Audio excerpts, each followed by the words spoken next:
कोरोकोद्गम केतेक एककोशी प्राणी स्पंज और हाइड्रा परी बहुकोशी प्राणी कोरोकोद्गम उपाय रे अलिंगी जनन द्वारा निजर वंश विस्तार करती। यह दुई प्रकारर यथा बाह्य कोरोकोद्गम और अंतः कोरोकोद्गम।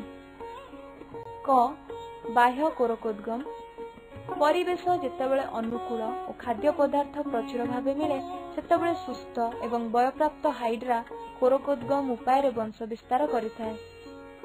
प्रारंभिक अवस्था रे हाइड्रा शरीर मध्य भाग एक निर्दिष्ट प्रकार कोष एकाठी हेबा द्वारा एक छोट आबु सृष्टि हुए। एही अंचल को कोरोकोद्गम अंचल कहा जाए। एही आबु धीरे धीरे बड़ हुए। एहा मध्य को हाइड्रा शरीर गृहांतर प्रवेश करे। आबुर अग्रभाग रे तारा आकार एक पाटी और पाटीर चारिपटे कर्षिका सृष्टि हुए। एबे एहा एक छोट हाइड्रा परी देखा जाए।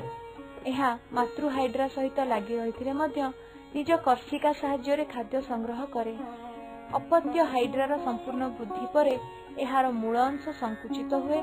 एहा मातृ हाइड्रा ठारू विच्छिन्न हुए और परिवेशरु खाद्य संग्रह करी साधारण जीवन यापन करे।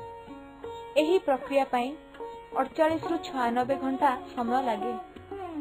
ख अंतः कोरोकोद्गम प्रतिकूल परिवेश और खाद्य पदार्थर अभाव देखादेले स्पंज निज शरीर भितरे जेम्यूल तैयारी करे। एही प्रक्रियार प्रारंभ रे एक स्वतंत्र प्रकारर केतेक कोष एकत्रित हुअन्ति। एगुड़िकर चारिपटे एक कठिन आवरण सृष्टि होए एहा जेम्यूल रे परिणत हुए। माइक्रोपाइल नामक एक रंध्र द्वारा एहा बाहर को खोला थाए। परिवेश अनुकूल हेले जेम्यूल भितरे थिबा कोष गुड़िक माइक्रोपाइल बाट देई बाहर को आसी नुआ स्पंज सृष्टि करंती।